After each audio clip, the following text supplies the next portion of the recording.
St. Mary's of the Nativity at High Hill. Now this is a German community. And German communities usually started off as 3 different communities. This was Worston, Oldenburg, and Blum Hill.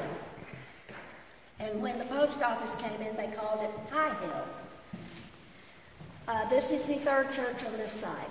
The first 2 were made of wood, and they outgrew them. And they wanted a brick church. In fact, the bishop said he was not going to bless the church again unless it was made of brick or stone, because he recalled the fires and the storms that had destroyed churches. So they got their brick church built. And I was talking about the roof. That roof was put on in 1940, the roof of the church. And that is copper. Now, if that had been in Houston, there'd be 7 men up there with can openers taking it down now. And still stealing the copper everywhere they can get it. But they replaced the slate roof with this copper roof. The slabs of slate have been reserved back, and some of the local artists paint the stained glass windows on them. Now, these windows came from Berlin, and the factory was bombed out in World War II. They were in the 2nd church. That's why there's a discrepancy in the dates. This church was blessed in 1906. The date on the windows is 1899. They were in the 2nd church, and they were transferred immediately from that building to this one after this one was built. They were sponsored by the names at the bottom, and my husband's family sponsored this one over here, Franz and Mela Stein. And he had a cousin who was a nun, and her picture is that worked in this church, and her picture is in that plaque at the back. She is Sister Michael Rose Stanzel. This is Gothic Revival architecture, and these pillars are hollow wood. They were painted with turkey feathers to achieve that sienna look. The bases are wood. They look like marble, as do the baseboards that go around the church. We see a lot of the trompe-l'oeil technique in this church. For instance, the trim around the windows. That's not really stone. It's an image that looks like stone. It's painted that way. Mm-hmm.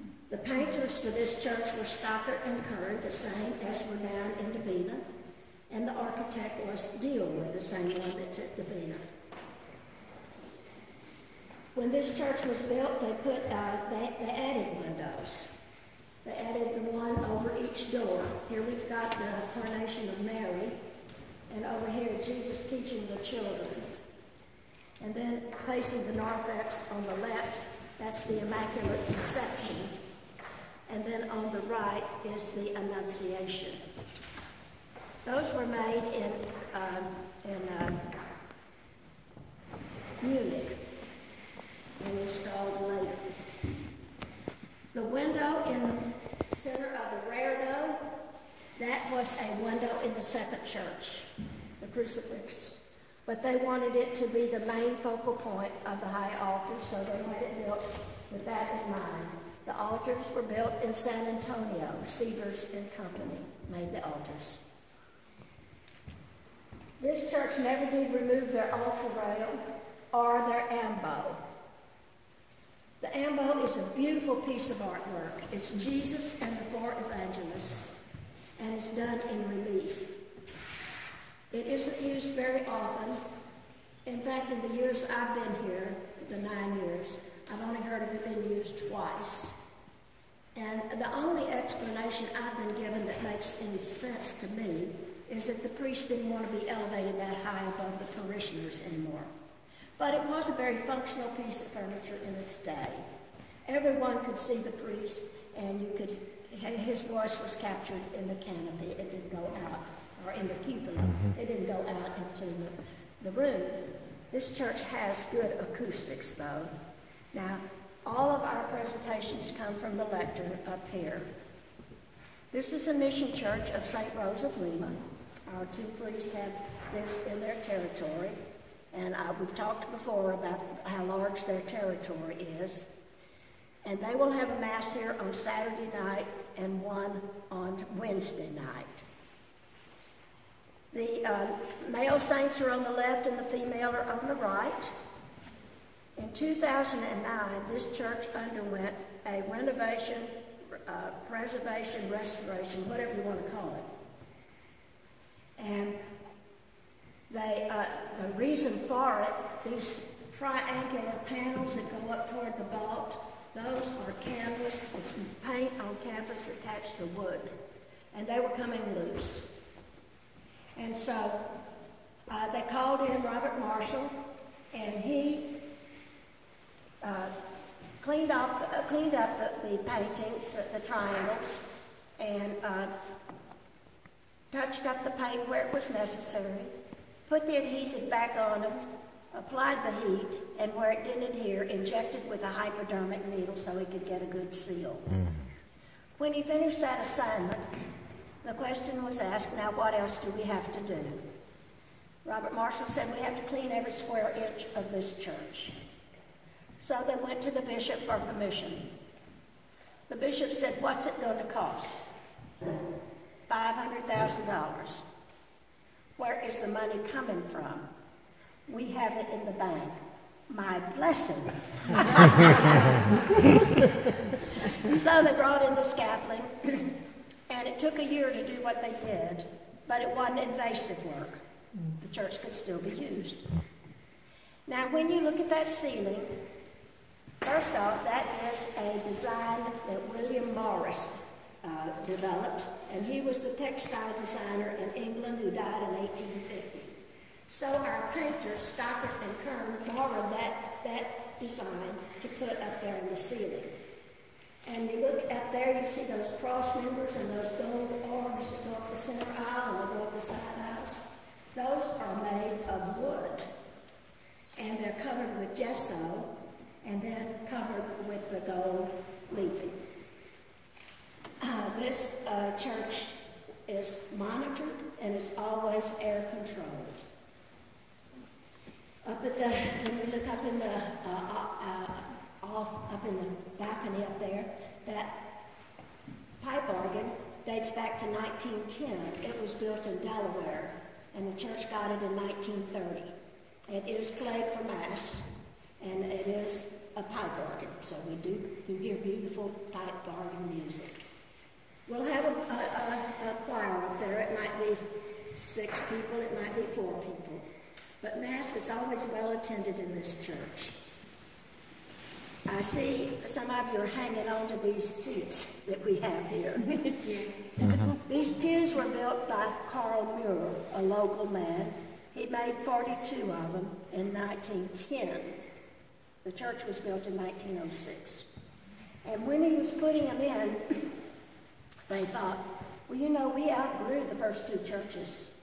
Maybe we've made this one too small. So they started cutting off inches, and they actually cut off that curve that holds you into the back of the pew.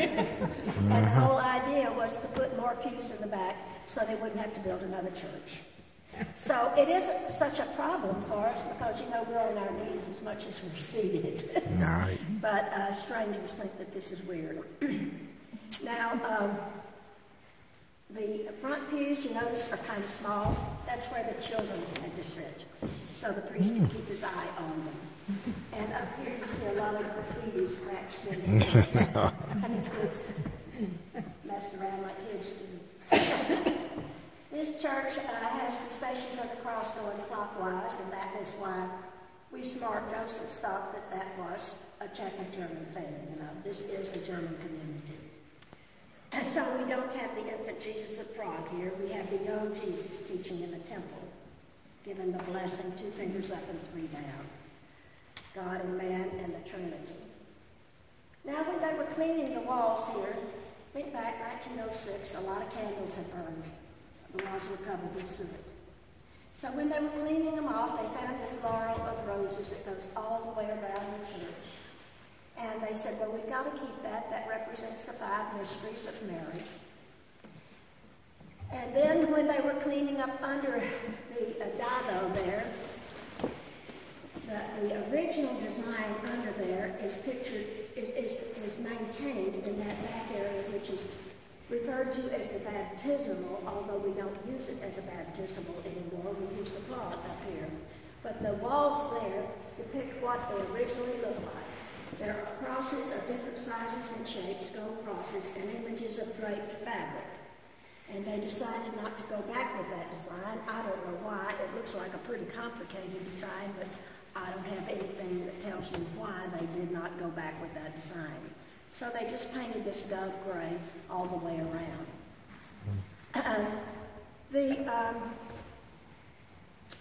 The Pietà back there is Mary dressed in a blue robe, and she has the most expressive face on her.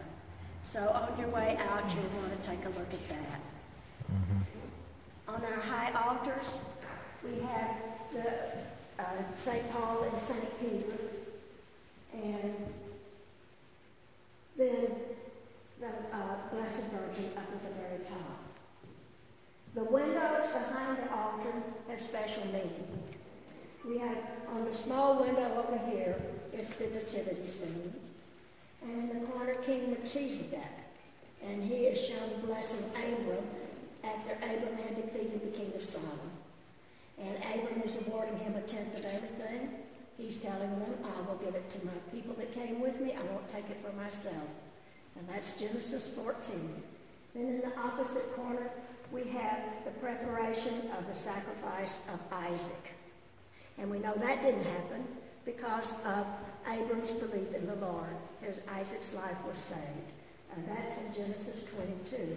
Then the last pretty little window, the purple window, is Jesus in heaven, the ascension of our Lord. He's standing on a cloud.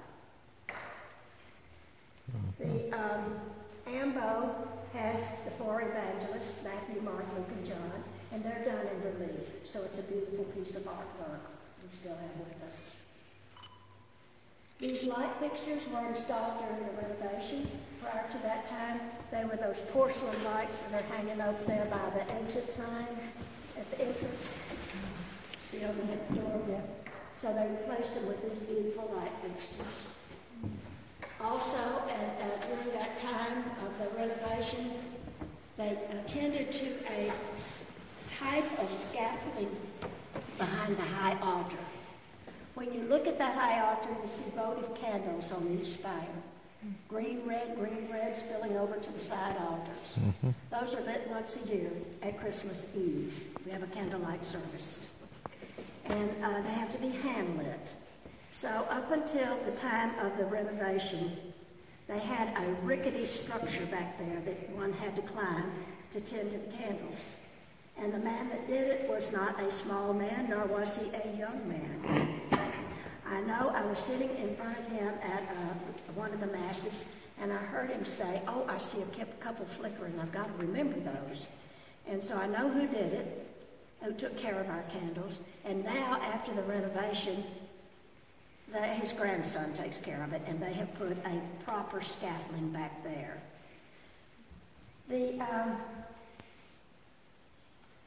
I want to call your attention to the Last Supper on the high altar.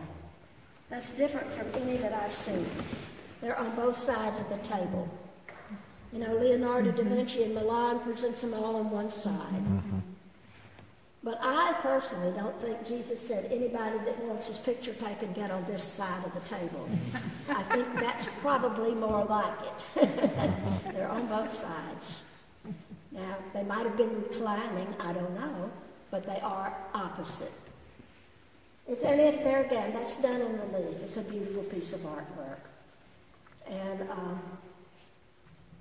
if you want to and can't pick him out, I'll show you where Judas is on that. It took me a while to zero in on him. Let's see, what else would you all like to hear? You can ask any question.